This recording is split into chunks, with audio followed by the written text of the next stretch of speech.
আর ইকোনমিক্সের basic কিছু idea তোমাদের দেওয়ার ছিল। সেই বেসিক আইডিয়াগুলোর মধ্যে আছে কিছু তোমাদের আইডিয়া দেবো। সেই আইডিয়া দেওয়ার পরে মোটামুটি ইকোনমিক্সের বেসিক কনসেপ্টের ক্লাসগুলো শেষ হয়ে যাবে। এর পরবর্তী ক্লাসগুলোতে তোমরা মূল বিষয়টা যেতে পারবে।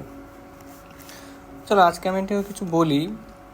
যে প্রথমে শোনো, আজকে মার্কেট স্ট্রাকচার সম্পর্কে আলোচনা করব। Market structure. আচ্ছা, মার্কেট বলতে সাধারণত কী বুঝি? মার্কেট মানে একটা প্লেস যেখানে এক জায়গায় বায়ার আর সেলার, এদের দুই জায়গায় যেখানে ইন্টারাকশান হচ্ছে দুজনের, সেটা বলছে মার্কেট। ঠিক আছে? তো এইবার এই মার্কেটের স্ট্রাকচারটা বা মার্কেটের কম্পিটিশান যাই বলো, সেটা কিছু বিষয়ের উপরে, কিছু সাবজেক্ট আছে তার উপরে ডিপেন্ড করে। তার মধ্যে তোমার এই ইম্পর্টেন্ট কী কী পয়েন্টের উপরে এটা ডিপেন্ড করে সেটা তোমাদের উল্লেখ করে জানিয়ে দিই। দেখো, প্রথমে হলো 1 নম্বর কিসের উপর ডিপেন্ড করবে? ডিপেন্ডেন্ট কিসের উপরে? মার্কেট। এখানে কতগুলো number of buyers and sellers, কতগুলো নাম্বার অফ বায়ার সেলার্স একটা মার্কেটের মধ্যে থাকবে।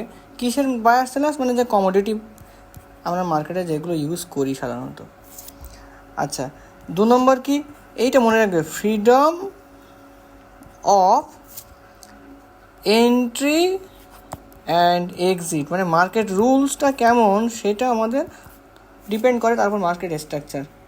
আচ্ছা, 3 নম্বর হলো কি, মানে মার্কেটে কী কী পণ্য, কমোডিটি, কোন কোন জিনিসগুলো, যে কমোডিটিগুলো লেনদেন হচ্ছে তার টাইপের উপর, কোন ধরনের কমোডিটি যাচ্ছে এখানে, তার উপর ডিপেন্ড করে।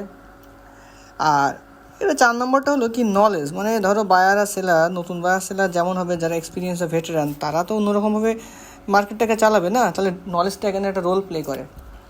আর 5 নম্বর হলো যে এই যে গুডস, এই গুডসের মোবিলিটি মানে কত সহজে একটা মার্কেট থেকে আরেকটা মার্কেট বা এক্সচেঞ্জ হয়, এর উপর ডিপেন্ড করে মার্কেট স্ট্রাকচার। ঠিক আছে? তো আচ্ছা, এইবার কিছু আলোচনা করি ডিফারেন্ট টাইপ অফ মার্কেটস, মানে এই যে টাইপস অফ মার্কেট।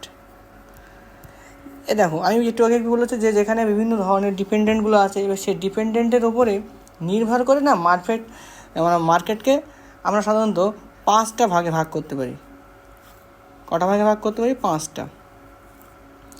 1 নম্বর হলো যে কী হবে, পারফেক্ট কম্পিটিশান আছে, যেখানে পারফেক্ট কম্পিটিশান মার্কেট।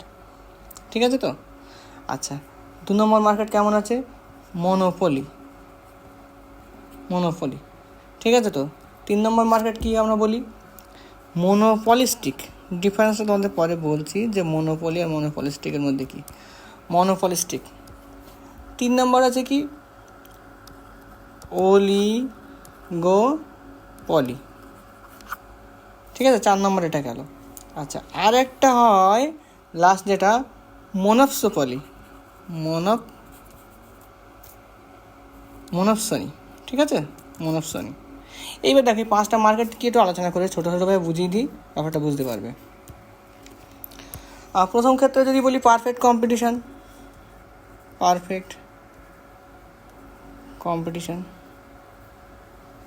ঠিক আছে? পারফেক্ট কম্পিটিশানে কী হচ্ছে, এখানে হিউজ নাম্বার অফ, যেমন বায়ার থাকবে তেমন সেলার থাকবে, মানে এইখানে কম্পিটিশান সবার মধ্যে হবে।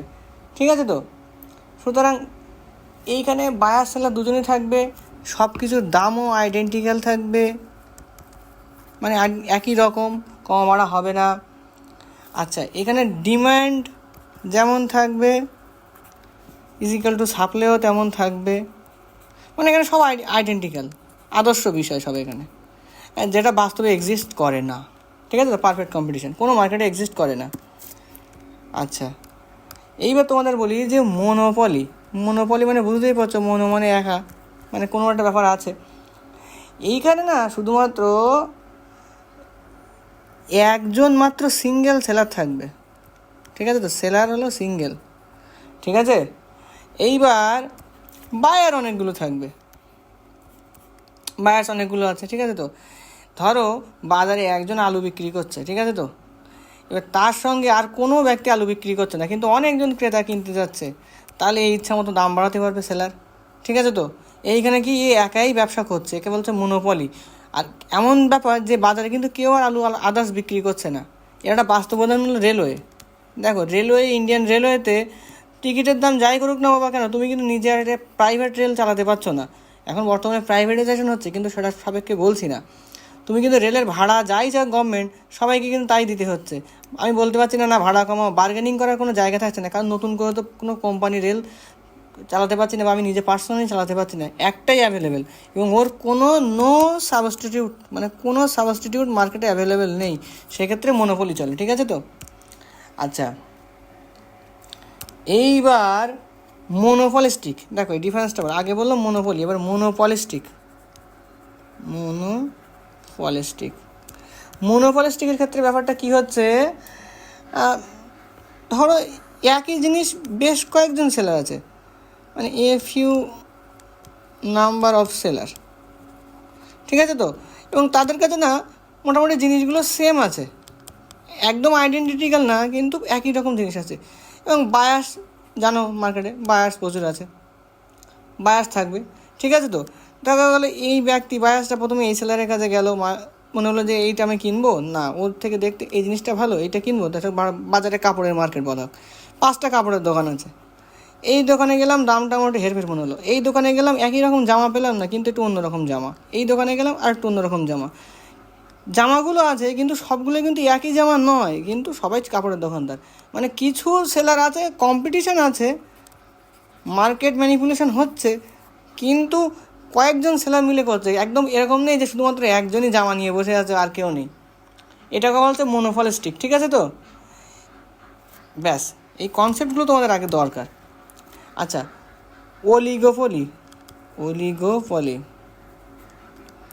অলিগোপলিতে কি বলা হচ্ছে, এখানে বলা হচ্ছে একই রকম জিনিস একদম সেম টু সেম, মানে আইডেন্টিক্যাল জিনিস কয়েকজন সেলার বিক্রি করছে, ঠিক আছে। সেলার 1, সেলার 2, এরা প্রত্যেকেই একই রকম জিনিস বিক্রি করছে।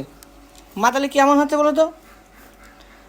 এরা কিন্তু ধরো এই যে একটা সিমেন্টের ডিলার একজন, এখানেও আর একজন সিমেন্টের ডিলার আছে, দুজনেই সিমেন্ট বিক্রি করছে, দুজনের কাছে আইডেন্টিক্যাল জিনিস। তখন তুমি কিন্তু দুজনের কাছে গিয়ে বার্গেনিং করছে বায়ার, যে ভাই আমি তোমার কাছে নেবো না, আমি তোমার কাছ থেকে নেব। তাহলে এই দুজনের মধ্যেই আইডেন্টিক্যাল জিনিস নিয়ে কম্পিটিশানটা হচ্ছে। এই ক্ষেত্রে আমরা বলতে পারি যে এইটা মার্কেটটাকে বলা হয় অলিগোপলি, মানে আইডেন্টিক্যাল জিনিস নেবে। কিন্তু মনোপলিস্টিক, অলিগোপলি আর মনোপলির মধ্যে অনেকের ডিফারেন্সটা গুলিয়ে যায়, ব্যাপারটা বুঝতে হবে।